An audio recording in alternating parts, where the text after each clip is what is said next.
आज की इस वीडियो में मैं आपको बताऊंगा कि आप अपने सैमसंग के मोबाइल में अपनी मनपसंद की रिंगटोन कैसे लगा सकते हो। तो आइए जानते हैं।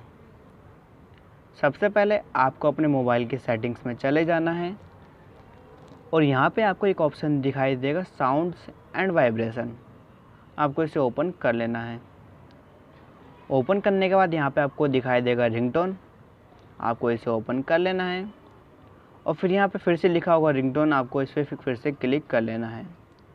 तो यहाँ पे आपके पास कई सारी रिंगटोन होंगी और अगर आप चाहते हैं कोई रिंगटोन अपनी मेमोरी कार्ड में से लगाना या कोई गाना लगाना चाहते हैं तो सबसे नीचे आएंगे तो यहाँ पे लिखा होगा ऐड फ्रॉम डिवाइस स्टोरेज। आपको इस पर क्लिक करना है और आप जो गाना चाहें इस पर सिलेक्ट कर लीजिए